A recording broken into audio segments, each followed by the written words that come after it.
RJD की इतनी बुरी हार के पीछे आखिर कौन है जिम्मेदार? इस पर लगातार आरजेडी के द्वारा मंथन किया जा रहा है और एक नाम जो निकलकर सामने आ रहा है वो है संजय यादव का नाम।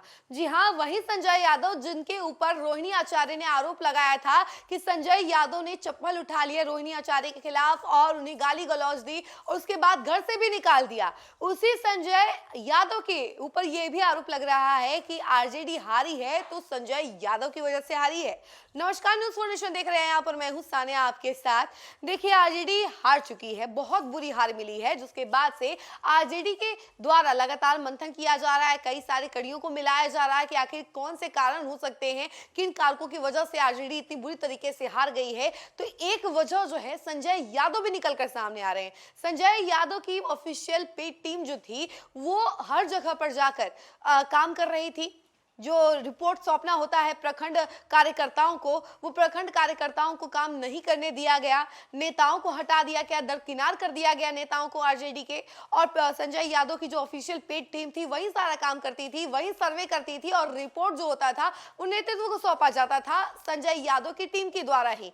तो कहीं ना कहीं संजय यादव ही मुख्य आरोपित समझ में आ रहे हैं। अभी फिलहाल आरोपित तो नहीं कहा जा सकता, लेकिन हाँ, रेडार में संजय यादव ही है कि उन्हीं की वजह से आरजेडी हारी है। आरोपित कहना एक बड़ी बात हो जाएगी, लेकिन हाँ, ये कहा जा सकता है कि अभी मुख्य रेडार में संजय यादव भी खड़े हैं और लगातार आरजेडी के कई सारे नेताओं के द्वारा भी ये कहा जा रहा है कि संजय यादव के कहने पर ही 33 विधायकों को बेटिकट कर दिया गया और कई सारे नेताओं को मौका नहीं दिया गया, काम करने को नहीं दिया गया, तालमेल नहीं बन पाई प्रत्याशियों के बीच में और नेतृत्वकर्ता के बीच में। इसी वजह से पार्टी हारी है। इसके पीछे और क्या क्या वजह निकलकर सामने आई है वो भी हम जरा आपको विस्तार से बताते हैं। विधानसभा चुनाव में राजद को मिली करारी हार के पीछे संगठन एवं प्रत्याशियों के बीच समन्वय नहीं होना और पार्टी नेताओं का जमीनी स्तर पर सक्रिय नहीं होना रहा। पार्टी के प्रदेश से लेकर जिला, प्रखंड और पंचायत स्तर के नेताओं को दरकिनार कर एक विशेष टीम जो पेड थी चुनाव में काम करती रही। इसकी कमान सांसद एवं तेजस्वी प्रसाद यादव के सलाहकार कहे जाने वाले संजय यादव के हाथों में थी। पार्टी की अंदरूनी समीक्षा बैठक में यह राय उभरी है और प्रत्याशियों के चयन से लेकर चुनावी रणनीति बनाना इस विशेष टीम के सदस्य कर रहे थे। पद धारक होने के बावजूद उपेक्षा किए जाने पर दल के नेता और कार्यकर्ता निष्क्रिय हो गए और तथा चुनाव में इसकी भागीदारी कहीं नहीं दिखी। नतीजा चुनाव परिणाम में दिखा और दल को इतनी शर्मनाक हार मिली। बीते दिनों राजद नेता तेजस्वी प्रसाद यादव ने पार्टी के शीर्ष नेताओं के साथ घंटों बैठक की। इसके बाद पार्टी के जिला और प्रमंडल प्रभारियों को टास्क सौंपा गया कि वे हार के कारणों की रिपोर्ट दे। इन नेताओं से बातचीत में चौंकाने वाले खुलासे हुए हैं। जिला स्तरीय नेताओं ने कहा कि करारी हार के पीछे संगठन और प्रत्याशियों के बीच तालमेल नहीं होना है।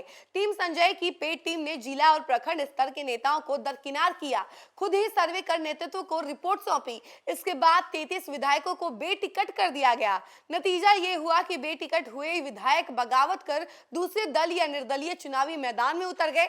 अगर पार्टी का कोई नेता सक्रिय दिखा भी तो वह जिलों की वजह से और जिलों की जगह सीधे एक पोलो रोड को रिपोर्ट करता रहा, जिससे पद धारकों में निराशा का भाव रहा। पार्टी के समर्पित और पुराने लोगों को दरकिनार कर जिन्हें राजनीतिक ज्ञान नहीं था वे दल के तारणहार के रूप में काम करते रहे। तेज प्रताप यादव का निष्कासन और इसके अलावा चुनावी घोषणा के पहले रोहिणी आचार्य की बगावत से यह संदेश गया कि लालू परिवार एकजुट नहीं है। पार्टी सुप्रीमो लालू यादव को बैनर पोस्टर से गायब कर दिया गया, जिससे लालूवाद के समर्थक निराश हो गए। बिहार के बदले हरियाणा, दिल्ली से यूट्यूबर बुलाकर प्रचार प्रसार का आडंबर रचा गया।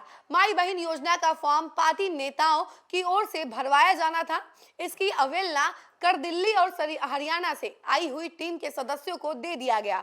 इस टीम पर पैसा लेने का भी आरोप लगा। चुनाव में अव्यवहारिक घोषणाएं, मसलन हर घर नौकरी के वादे किसी के गले नहीं उतरी। सामाजिक सुरक्षा पेंशन की राशि में वृद्धि और 200 यूनिट फ्री बिजली को सरकार ने आंशिक तौर पर लागू कर दिया। सबसे महत्वपूर्ण ये कि आम जनता की कौन कहे, वरिष्ठ नेताओं विधायकों को भी दल के नेता तेजस्वी प्रसाद यादव से मिलने में कड़ी मशक्कत करनी पड़ी। मुलाकात भी होती तो तेजस्वी अकेले नहीं होते थे। इससे पार्टी के नेता और कार्यकर्ता तेजस्वी को जमीनी स्तर की जानकारी नहीं दे सके। ऐसे लोगों को टिकट मिले, जिससे यह संदेश गया कि प्रत्याशियों के चयन में भी खेल हुआ है।